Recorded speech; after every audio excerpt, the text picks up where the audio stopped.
pause. We pause for a second or two. This is episode 85, Sketch, part 2.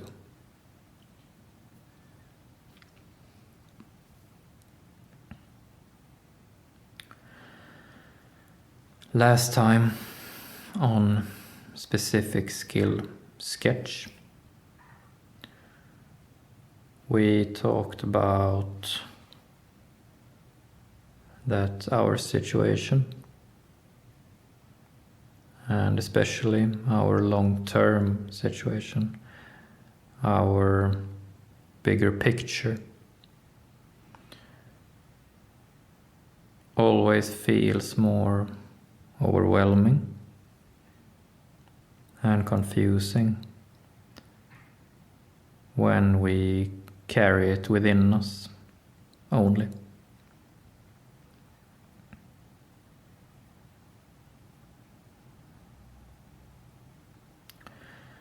We talked about specific skills sketch, and that putting our situation to paper changes how we feel about it.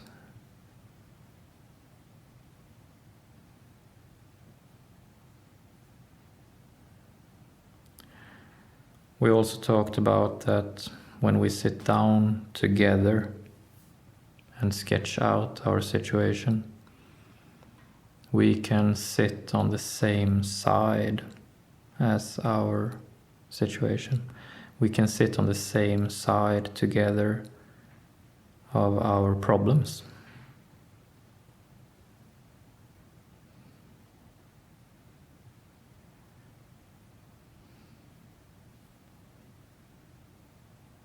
And we also said that sketching out our situation is something we do little by little. It is something we allow to take time. Sketching out our long-term situation is not something we just do in one sitting and then that's that. It doesn't work like that. Rather, sketching out our situation is more about coming back to it, doing it again.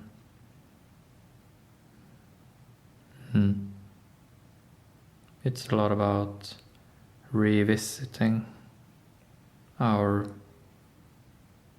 ideas together.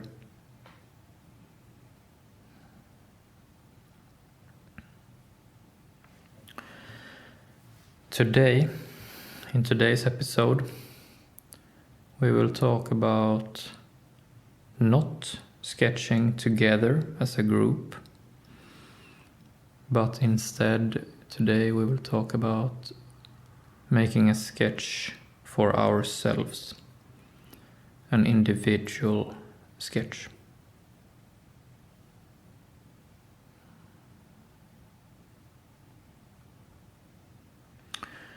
More specifically, we will talk about doing what we can call a doubt list, or a list of doubts.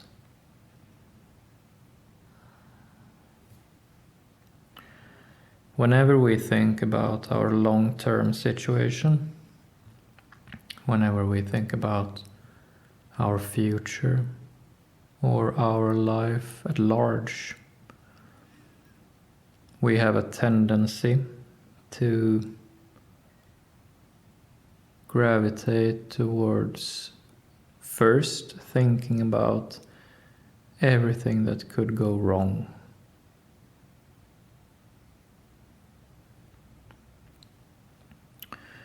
And the more careful you are as a person, the more you care about your life, chances are high that you will have very close at hand a number of inner doubts about your situation, about your plans and ideas, and about yourself. I do.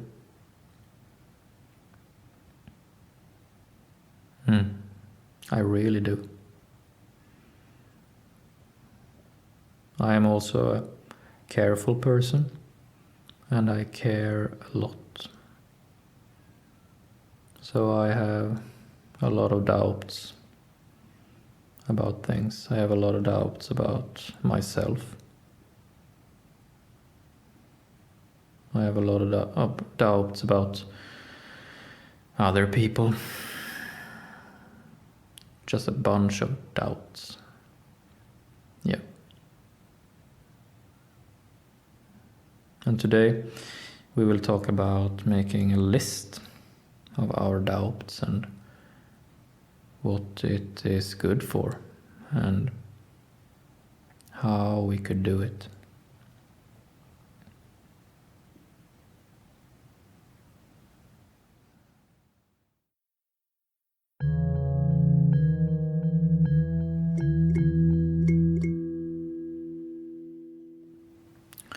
First, we will talk about just doubts. What are they? So basically, every person has different interests. Every person has different loyalties. Every person has different ideals, motivations, ambitions, dreams, wishes, desirables, fears. And often, one and the same person harbor interests that go against each other.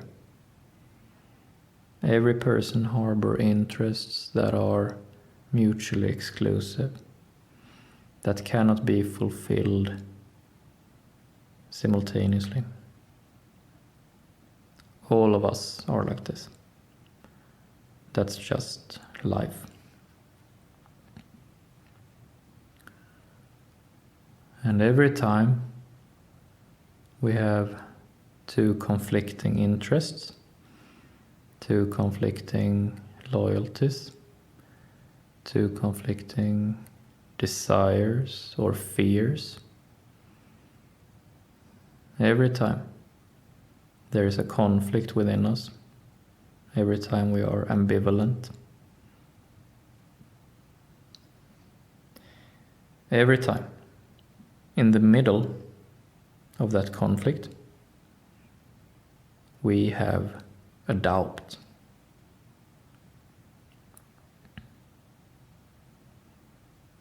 So the more things you want, the more things you care about, the more people you care about, the more doubts you will have. In contrast, the person who cares about nothing and no one never has any doubts.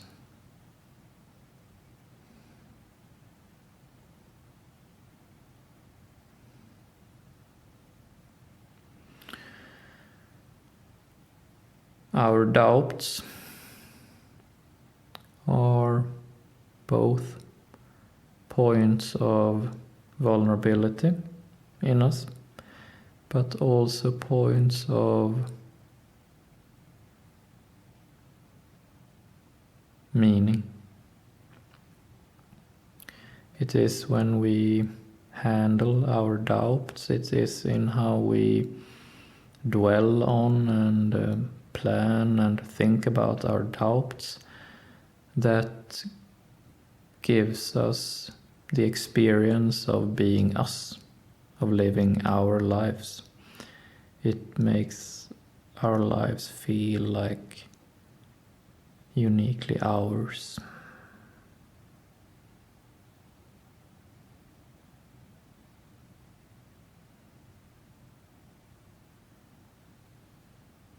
So our doubts are sort of like the cracks in our soul, the cracks in our personality.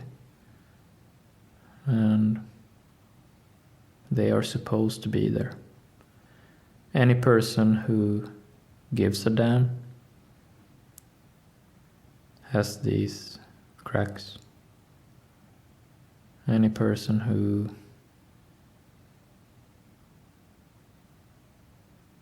enjoys things have these doubts.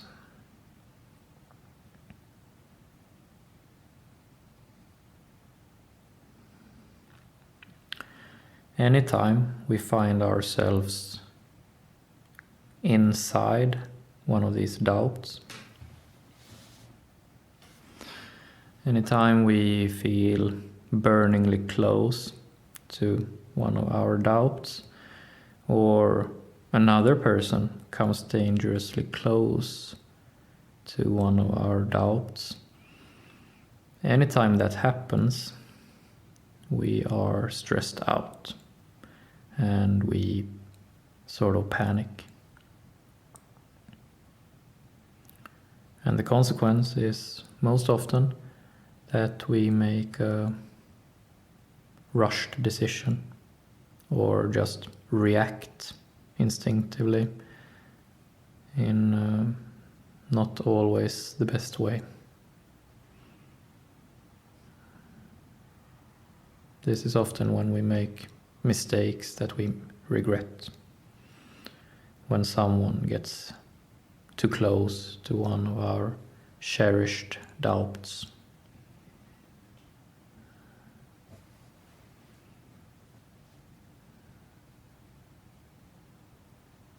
And often in the common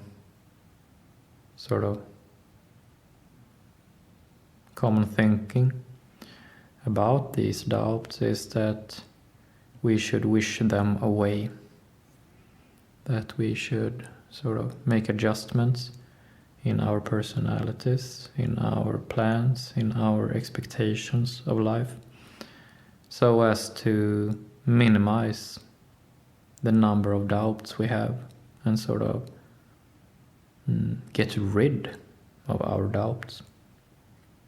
That is a common narrative, a common agenda or lifestyle to sort of try to erase these openings inside our soul.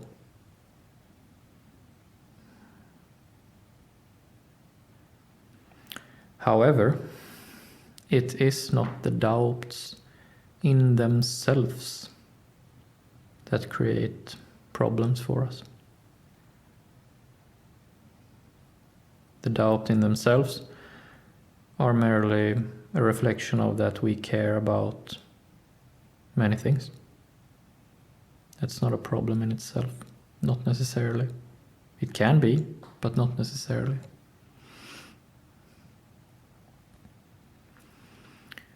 No, the problem arises when we think we have to rush ourselves, when we think we have to problem solve on the spot, not waiting 1 second.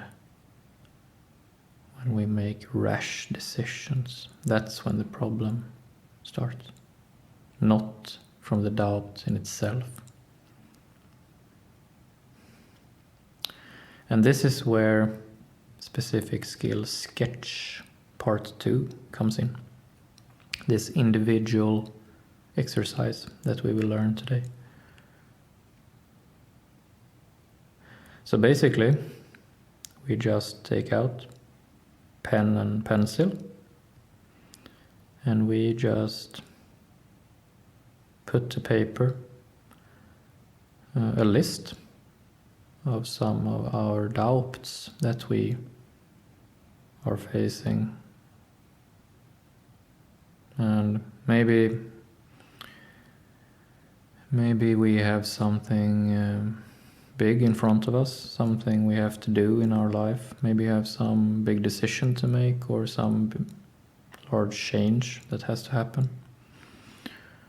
And we just think about it and put pen to paper, a list of the different doubts that we have, the different ambivalences we have, the different loyalties and ambitions, also fears.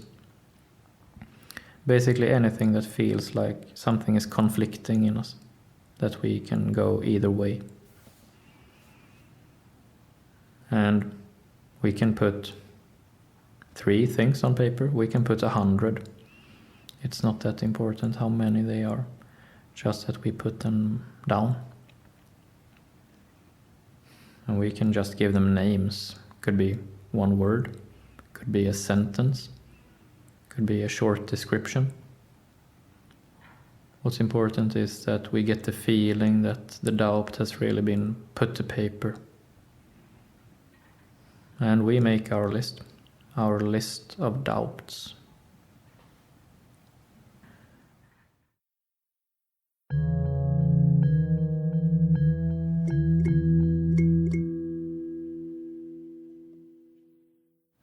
Once we have made our list of doubts, comes the second part of our exercise. And that is to just leave it. Not doing anything with it. Just leave it. The problems in our life arise from when we rush decisions about our doubts, not from the doubts in themselves. So once we have finished our list of doubts, we will just leave it. We will not rush any decision. We just put them to paper, and that's that.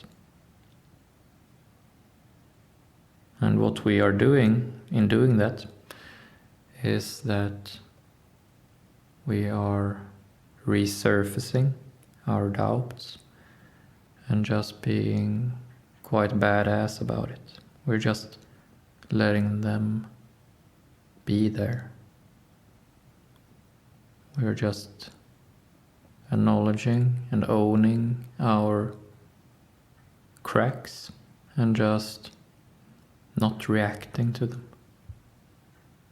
We're just letting them be.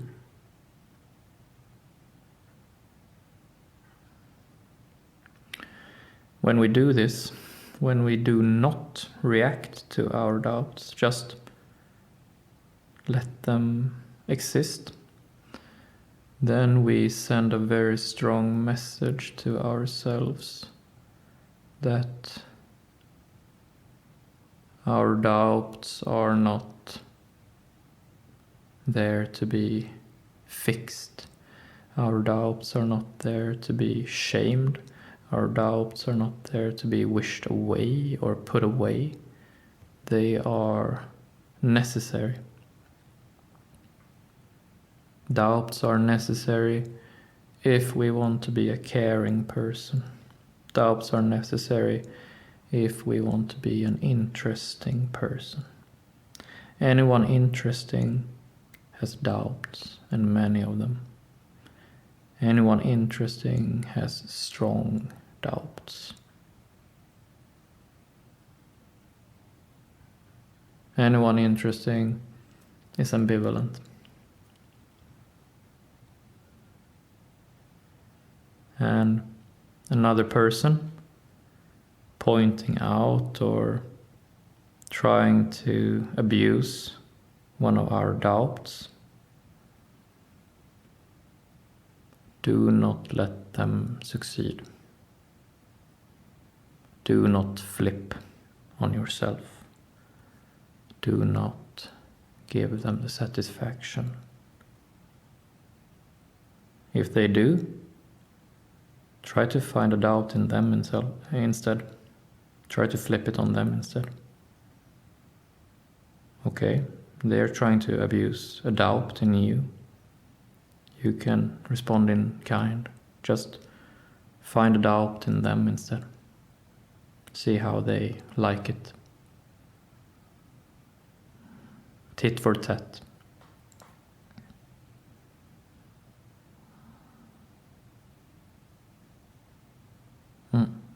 That message always gets through. Tit for tat.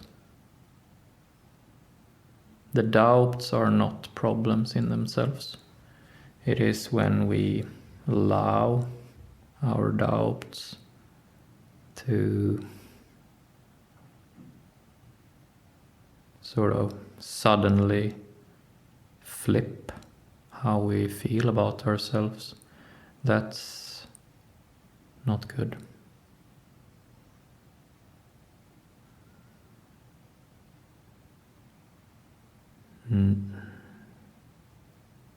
So now we have put our doubts on a list, pen to paper, and we're not gonna do anything more. They exist, they are real, and that is a good thing.